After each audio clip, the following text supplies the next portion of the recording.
Nakakonvict na yung congresswoman, nakakaupo naman sila. May party list doon, citizenship kung mismo hindi Pilipino, pinag-request doon, nakakaupo naman sila. May party list doon, kinakas mo na mismo ng Republika ng Pilipinas para matanggal kasi may namamatay ng terorista, nakagagiging pangalan ng terorista, nakakaupo sila. Bakit hindi pantay yung treatment? Isa na lahat na lang na may kaso, kung lumaupoy, bakit kami? Ang nilang sa Kongreso ng Pilipinas ang nagpapayukala na lahat ng kurakot at magdarambong bigyan ng net penalty, wala ng iba. Ang iba na hindi bumibili ng boto, ang iba nakasuhan ng vote buying. Bakit naman ganyan? Bakit pinagkakado? Parang twist yung batas, parang gusto mga discretion ninyo. Sinasabi nyo, abogado kayo. Tapos pinitwist nyo para kainatan. Pilipino bumabato. Eto na nga lang ang pagkakataon na mayroong tiwala ang mga Pilipino sa gobyerno ito. Bumoto at makita yung binoto nila na maging pinuno ng bansa. Kami sinasabi ko sa inyo, wala kaming ibang pangarap kung hindi umupo sa Kongreso, makipag-away sa mga makakayong grupo, makipag-debate, at tulungan ang aming mga polis at sundalo, ubusin ng mga terorista NPA sa mga bundok. Yun ang pangarap namin. Kailan? Uupo yung pinakabatang PMA. Uupo yung ISIS ng PNPA. Pinoto ng kanilang sa mga polis at sundalo para maging ginagawan. Parang gagantuin nyo, parang business as usual. Kasama ko sa mga parties na pwede yung loohin. On legal grounds when evidence of guilt is strong. Hindi na kayo ng basis mo, serious allegation. Number 2, tira mo na, bakit iniwasan mo kumanta sa HRT? Bakit iniwasan mo kumanta sa GNG? Bakit gusto mo ikaw? Bakit? Tanong mo sa kanya, sir, bakit gusto kayo? Bakit hindi ang GNG? Bakit ayaw ng HRT? Kasi sabi ko, politicized eh. Gusto niya siya. Ang ginagamit ng grounds to retain jurisdiction over these two matters is dubious na tulad ko daw. Wala sa batas. Kulang sa batas. Pinasapotahe yata tayo ni George. Ito mo ginagawa ng chairman, ha? Ito, ang kapatid. Yes. Sa halip na i-address nila yung serious issues ni foreign issue, ang ginagawa, kita nyo mga tinapon ng mga public materials, piratas. AIDS yun eh. As if so is something. Kung baka sa kanila, ang daming serious allegations, hindi kami payatas. Pwede natin yung dalawang sa kita eh. After Vela.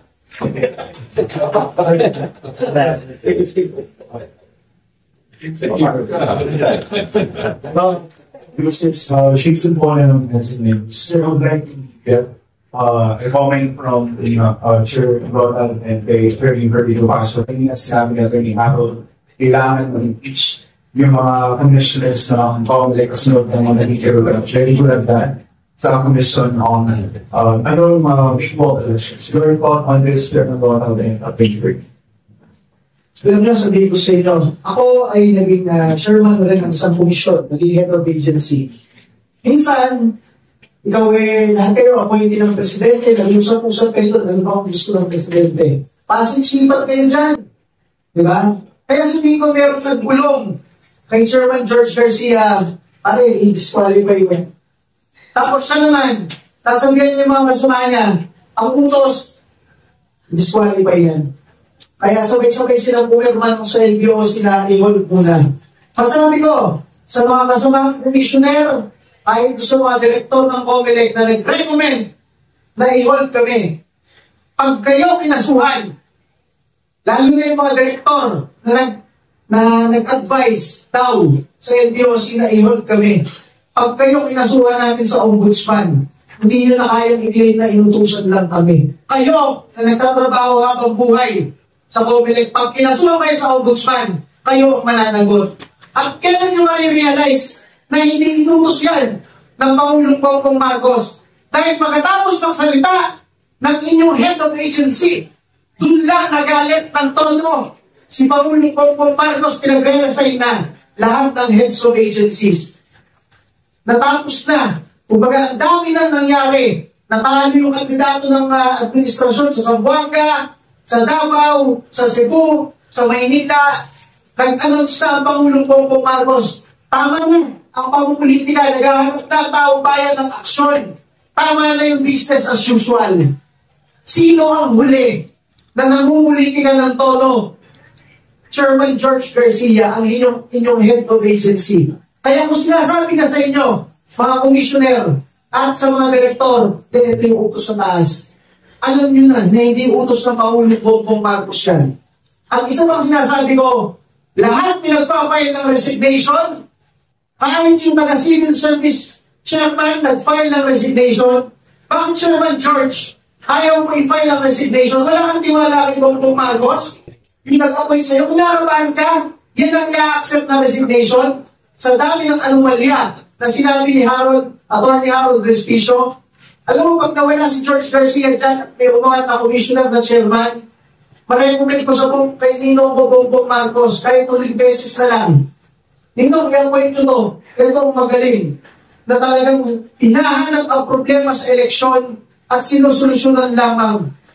Wala siyang pakialam sa mga politika, hinahanap na yung palpak sa sistema, yun ang gusto niyang baguhin. At anong ginawa sa kanya?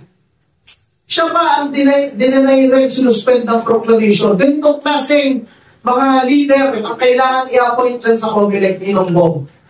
Kung gusto niyo talaga at sincero kayo ng pagbabago at pagreforma sa aking bansa, alam niyo, nagpili kayo ng konting liwanag lang. Kasi, ang sinasabi ni Senator Amy Marcos, iba na yung nagpapatapos sa bansa. At ako bilang dating head of agency, alam ko yan, na napakaraming heads of agencies, kung ano-ano lang ang pinag-aasikaso dyan, kung hindi magsipsip sa Malacanang, gumawa ng kababalaghan sa kanilang mga ahensya, mangulitika.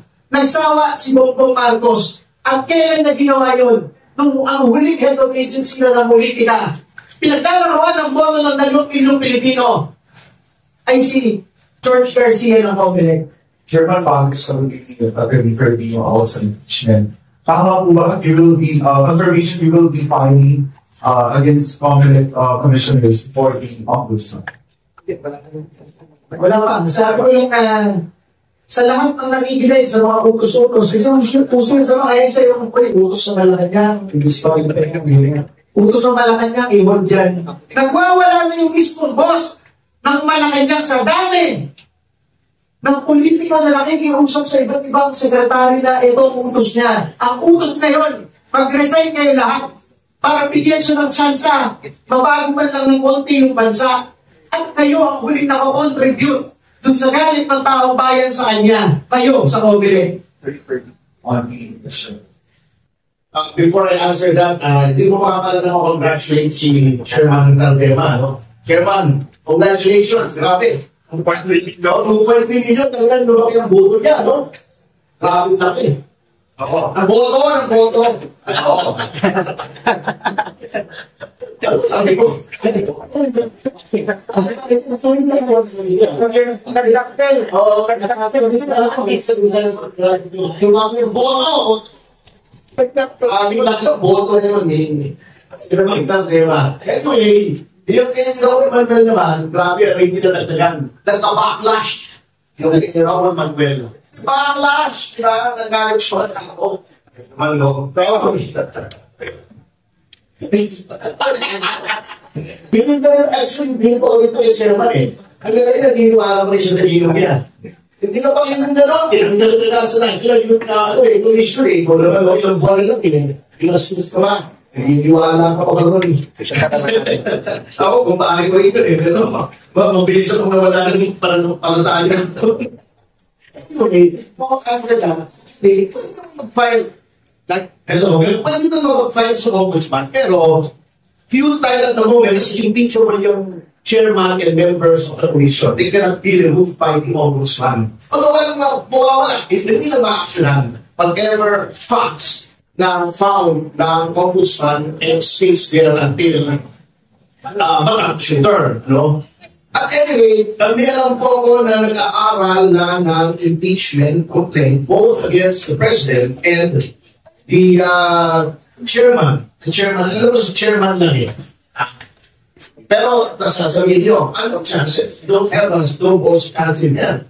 Of course, alam naman natin, super majority sila sa house. But, for whatever it may be worth, because some people, may not take this sitting down. You have to do something. Kahit alam mo yung pero at least, malalagay sa spotlight yung mga sinasabi ni Atty. Harold. And, so, suggestion ko, anyway, yung representative, yung sitting and re-elected representative na returning party is si Congresswoman Vicky Caldera ay vice chairman ng Committee on Suffrage. Siguro pinaka-maganda mag-hold tayo ng ito talaga makabuluhang hearing in your platform. Mag-hold ng legislative hearing doon sa mga issues na sinasabi ng Atty. Harold, invite resource speakers like him, like Atty. Chong, o sino pang mga IT experts para makita with the end in view of formulating new legislation to address these concerns. Para sa 2028 ay wala na kung sinasabi ni Atty. Restriction. Pwede rin. Etong darating, all you need is a resolution from the committee or privilege speech and then you refer sa committee. Pagsalay niya eh. Kasi pag privilege speech ni Congresswoman Trixie, hindi na i-refer sa proper committee sa committee na lang yan. So, para naman, din naman ang sarili natin. 2028, palinis ang ating eleksyon. It will benefit all of us sa palinis ang eleksyon. Hindi na sabi na ako, kasi bago mabuhat sila doon sa 2028, dapat malinis ang eleksyon. Hindi na ako. Nagdagdag lang ako na pinapakinggan ko lahat na sinasabi ni Chairman George Garcia na sagot doon sa mga sinasabi ko. So, meron siyang sinasabi na, ano lang yan, parang ang dating ni George, pinari 50-50, diba? Pwedeng disqualify, pwedeng hindi, pwedeng auto-claim, pwedeng hindi. Ganyan style ko na sa Comelec eh. Pero may niluluto yung mga yan. Una, sabi ko nga doon sa mga commissioner at mga director, hindi utos ng Pangulong Bongbong Marcos yan. Yung boss nyo, ang huli nagsalita bago nagalit si Pangulong Bongbong Marcos. Pangalawa, pinabanggit ni George Garcia yung pwede daw mag-cancel ng registration kahit nakaupo na. Ang sinasayit ng example, si Anuaray. Iba yung kaso ni Anuaray. Nag-assume sila ng seat sa Kongreso, 2 seats, kahit na 1 seat lang yung nakalagay. Ibig sabihin, gumastos ang gobyerno ng daang milyon para sa proyekto ng congressman nila na wala naman talaga sa batas. Wala kaming nilalabag na gano'n. Tatatlo yung kaso sa amin, house-out talaga. Diba? Hindi daw ko rehistrado, kaya dapat tanggalin yung registro namin. Ito, rehistrado na, kaya pinapatanggal yung registro eh. Pangalawa, vote buying, na wala naman kami inabot kahit piso. At yung pangatlo, promoting violence daw ng tamang to mass murder in the Philippines. Kami nga, ang nakikipag-away sa terroristang NPA. Kami ba yung inasuhan ng kalyado ng NPA na promoting violence? Masabi ko sa inyo, ating mga kababayan, sa ating mga pulis, sundalo, na bumoto sa amin, sa ating mga OFWs, napakarami, naghihirap sa bansa. Gusto ng pagbabago sa bansa ito at sa dalawang milyong Pilipino na bumoto sa Duterte yung party list. Ayaw kami paupuin ni George Garcia. Ang daming sinasabi, wala naman siyang equal treatment para sa napakarami pang party list na may kaso. May party list doon. Nakakonflict na yung congresswoman, nakakaupo naman sila. May party list doon, citizenship kung mismo hindi Pilipino, pinag-request doon, nakakaupo naman sila. May party list doon, kinakas mo na mismo ng Republika ng Pilipinas para matanggal kasi may namamatay ng terorista, nakagagiging pangalan ng terorista, nakakaupo sila. Bakit hindi pantay yung treatment? Isa na lahat na lang na may kaso, kung lumaupo, bakit kami? Ang nilang sa Kongreso ng Pilipinas ang nagpapayukala na lahat ng kurakot at magdarambong bigyan ng death penalty, wala ng iba. Ang iba na hindi bumibili ng boto, ang iba ang nakasuhan ng vote buying. Bakit naman ganyan? Bakit pagpapinagago? Para i-twist yung batas, para yung gusto ang discretion ninyo. Sinasabi niyo, abogado kayo. Tapos pinitwist niya para kainatan. Pilipino bumaba to. Eto na nga lang. Ang pagkakataon na merong tiwala ang mga Pilipino sa gobyerno ito. Bumoto at makita yung binoto nila na maging pinuno ng bansa.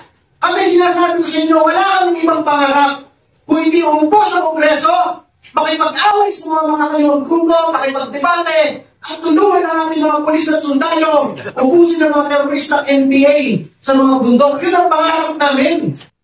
Kung kailan, uubo yung pinakabatang PMA. Uubo yung ISIS ng PNPA. Pinono na kanilang sa mga pulis at sundalo para maging ginagawan. Parang gagantuin nyo, parang business as usual. Kasama ko sa mga parties na pwede yung loohan, pagyaruan. Sinasabi ko sa inyo, kaya nagagalit ang Pangulong Bongbong Marcos bigla. Pagkatapos mo magsalita, George Garcia na pagpupulitia sa amin. Alam niya, ang epekto sa aming mga tropa ng gobyerno na ginagawa mo, baka hindi mo alam. As a manunong na public, di isang party list lang yan. Kami, ang party list na ipinoto ng mga pulis, sundalo, tropa ng gobyerno, OFWs at milyon-milyon mga Pilipino, pinaglalaro nyo ngayon. Nagagaling tayo ang maraming Pilipino sa administrasyon ito. Kaya napuno ang Bongbong Marcos, Presidente, pinagre-resign kayo lahat. At sa lahat ng pinagre-resign, ikaw lang! Ang daming sinasabi na hindi ka kasali sa magre-resign. Wala kang tiwala sa sarili mong Presidente. Sa inakabahan ka na baka i-accept yung resignation mo dahil ikaw naman talaga ang huling head of agency na ng politika bago nagalit ang Pangulong Bongbong Marcos. Sir, last question from my end. Kanina, yung medyo nabanggit. May po ang fear ng public, malayo tayo sa Bicol, ay baka mabaon sa limot yung nangyari no election. Paano din natin, yung tanong nila, paano po mag-isaya na mapanagot ang dapat natin?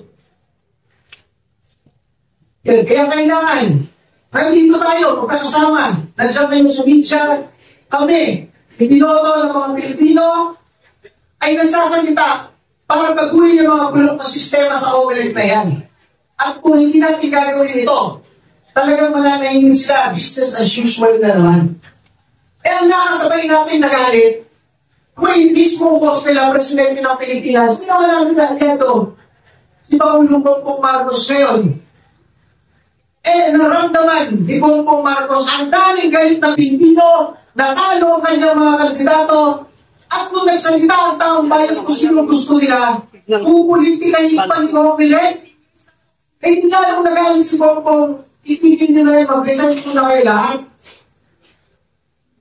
Tanungin nyo, si Chairman George Garcia, bakit wala kang tiwala sa panawagan sa wisdom ng iyong Pangulo na nag-appoint sa'yo na magpasa ng resignation lahat? Kadaming may pinag-ibigyan ko sa atin dyan. Yung kasamahan mo sumama. Ikaw, kinakabahan ka, baka i-accept ng Pangulong Bongbong Marcos ang resignation mo. At i-accept yan. Dahil ikaw naman talaga ang huli ng politika bago siya nagalit ng ganyan. Chairman, yun naman diba, walang tiwala sa gusto ng Pangulo siya pa. Anyway, seriously, ang suggestion mo, may yung na to, may the best for last year. Ang happy suggestion, yun nga, yun sa lang ko. So, video coverage, mag-hold tayo ng legislative hearings for Dubai ng resource persons. Invite us in. Chairman Garcia, hindi ko kasi it's still subject to legislative hearing. Sa pila nyo, pagsagutin nyo, pagsagutin mo ang dokumento. Sabi yung mga kasulagi at Atty. Harold, on that basis, aside from the fact na makakakuha kayo ng mga informasyon at sa mga statements na mag-ibaba yung Administration Code. Siguro isama natin doon na very strict yung grounds for suspension of proclamation. Lagyan natin ang process yung very vague na when even the standard of evidence of guilt strong is very vague. Dapat yun, pag may disqualification, kahit summary hearing, pag-receive ng evidence. Kasi katulad ng sinasabi niya, yung complaint ng kalangan publish, no questions of fact, hindi lang questions of law yun. Sa isang paglilitis, para ma-consider kung totoo hindi yung factual issues, dapat may ebidensya, testimonial and documentary. Yung sa kabagaan natin, issue reklamo sa Duterte, yun, wala naman testify, wala nang bigay ng dokumento. So, nasaan yung factual issue? Sarado na yung proceedings without the complainant giving testimonial or documentary evidence. With respect to the allegations ng vote buying, mass murder, etc., kabulastugan, o these allegations. Ngayon po'y, dapat yan, yung Omnibus Election Board, lagyan ng proceedings, yung bago, ma-suspend ang proclamation. Hindi entirely discretionary on the COMELEC. Ano nangyayari yan? Full discretion ng COMELEC eh. Ito, suspend natin yung proclamation. Ito, suspend natin. Ito, hindi natin suspend. Hindi po pwede yun. Plus, kung makakuha tayo ng enough evidence, yung ginawa nila kay Vice President Duterte, what is sauce for the goose, sauce for the gander. On the basis of information obtained during the legislative hearing, pwede naman file ng impeachment at least may ebidensya na. Gawin natin yun. At yun naman, anyway, may thesis eh. And I am confident na makuprograma na. Nalalangin na ako, nakita ko sa aking third eye na nakuprograma. Pero seriously, gawin natin yan. First quarter of the day, habang sa lima pa.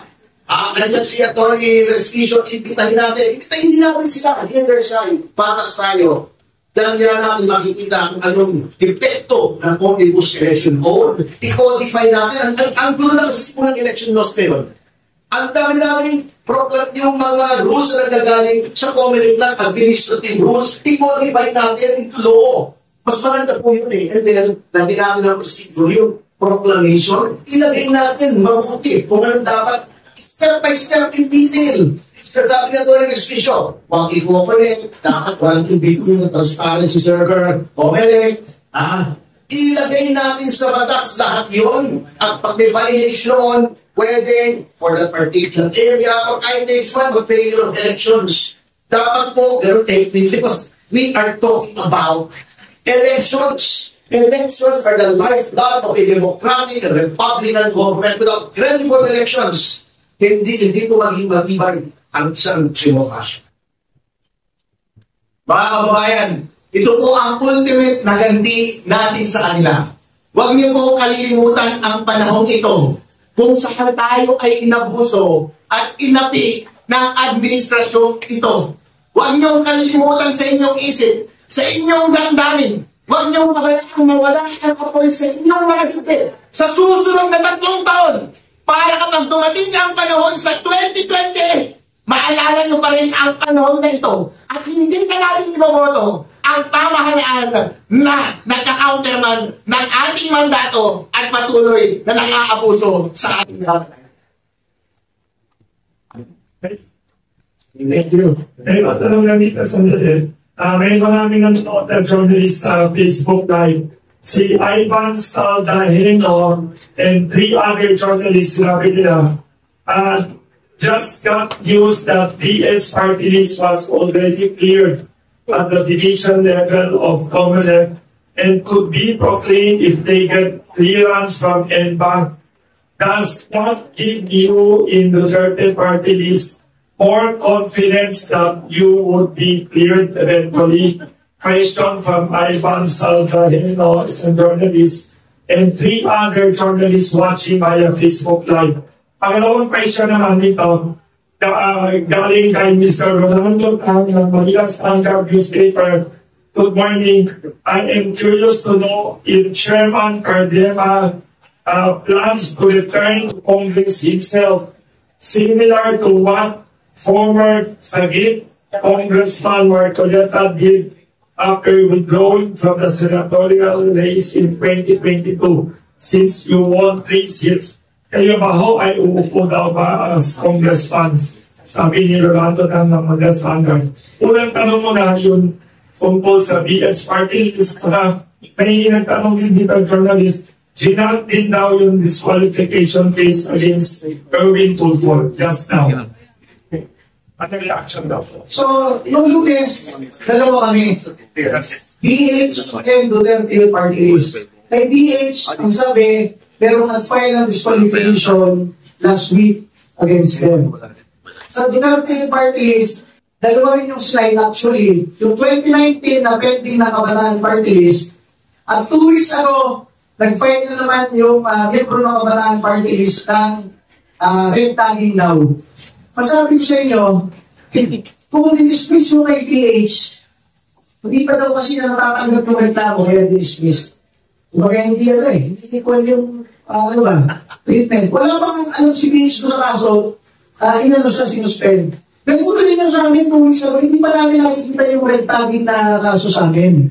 Pangalawa, masabi ko sa inyo, hindi ako nagre-red tag. Miyembro ako ng Kabataan Party List dati sa UPS Values at bayan muna.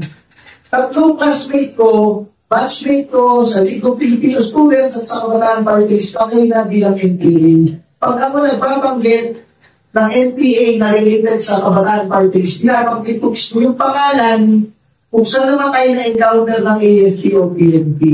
Hindi ako yung katulad ng iba sa gobyerno na, oposisyon yan, NPA yan. Hindi ako gano'n. Miyembro ako ng Kabataan Party List dati at bayan muna eh. Kaya pag nagpapanggit ako, sinisigurado ko, yun ang tunay na miyembro nila na napatay bilang NPA. Pangalawa, yung sinasabi nila, hindi mo kasi nakikita yung kinaso nila 2 weeks ago eh. Pero, ang inuulit-ulit lang namin sabihin kasi, may pending case sila mula sa Government of the Republic of the Philippines. Kinayin sa COMELEC, ang nag-file Office of the Solicitor General, nakapirma yung napakaraming solicitors doon. At yung OSG mismo, SG. Ang NTFL ka, yung mga general. Yun na sinasabi ko na pinuprove ng mga general at ng mga abogado na yung meron silang mga miyembro na napatay bilang terrorist ng NPA. Hindi ko kasi maintindihan dito sa mga kasamahan ko dati sa Kabataan Party List. Ang tuwag ninyo, yung bang kumakataon sa inyo sa Kongreso, yung ayaw umakyat sa bundok ko na bisibis kita lang doon. Hindi nyo kayo bobo. Ayaw nyo bang aminin na meron. Yung spokesman nyo sa UP Cebu, si Cadalia, spokesman ng Kabataan Party List, dapat ay bilang terrorist ng NPA last month. Ayaw nyo maaminin. At marami pang iba ayaw banggitin yung mismo mga pangalan. Kaya pag binabanggit ko mismo yung pangalan, nung miyembro natin, dati sa Kabataan Party List, na napatay bilang terrorist ng NPA, pare, ang bubo naman, hindi naman red tagging yun. Katotohanan yun. Diba? So, masabi ko sa inyo, kung dinismiss yung kay PH, dahil may nag-file sa kanya last week at wala pag di pa niya na-receive yung kopya, ganun na rin sa amin dapat. Kasi nag-file sa amin ng about red tagging 2 weeks ago, hindi pa namin na-receive. At kahit ma-receive namin yun, madaling sagutin yun. At kung wala na yun, ang pending na lang yung Kabataan Party List case pa rin noong 2019, nag-complete ko sa inyo kung gaano ahaw-siyaw sa inyo. Yung amin, meron kami nilalabanan para sa bansang ito, laban sa mga NPA at pumapatay sa mga tropa ng gobyerno. Ang aming kandidato, galing mismo Philippine Military Academy at Philippine National Police Academy, pinakabata at handang makipaglaban talo. Pagtaging 3, kami sa Kongreso, pinipigilan ninyo, akala nyo, kaso, kasama nyo naman yun sa mga kaso, nagagaling na si Bongbong Marcos, dahil pati ito, pinupolitika nyo, merong national security concern itong kasong ito. Yung nagkaso pa sa amin, Kabataan Party List, at pag kami na-disqualify, pag hindi yung nilaupo yung taga-PMA at PNPA, kanino pupunta yung seat? Kay Gabriela pa. Sinasabi ko sa inyo, huwag nyo kang isama doon sa mga business as usual dyan.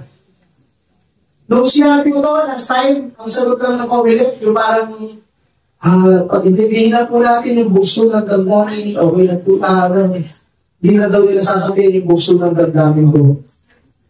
Pare, hindi pa ako nakakainom ng lusortan. Sabihin ko sa taong bayan, ito ang sinasabing business as usual ni Pangulong Bongbong Marcos. Pag sinabi nyo kami dyan sa mga business as usual nyo, na nakukulita kayo ng kaso dyan, ha? Chairman George Garcia, hindi pa po uli ang lahat para gumawa ng tama. Kung nakita nyo na po yung maliwanag na ilaw, huwag nyo na pong talikuran. Sabihin niya ko po ba, meron pong redemption, hindi pa uli ang lahat para isalba ninyo ang inyong sarili. ang taong bayan din po ay mapagpatawad din.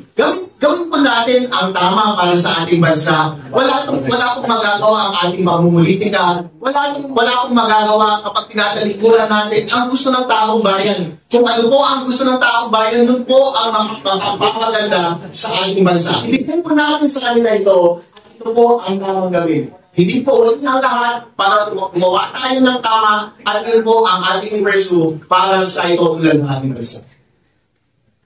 Para sa akin, kasama nila lang lahat, kaya subscribe, repost, share. Good morning. That was so for your opinion. Dalawang tanungan po for share out their name and our good friend of yours. Yung ano po ng updates sa taso ng NTR tapos mag-iiga na about from ang appearance lang na sinabi nila sa walang inalabas na PR works yun ang bibigyan ng subo ng PR resources. Yan, isa pa yan. Yung NP, baka hindi nyo alam, yung NPI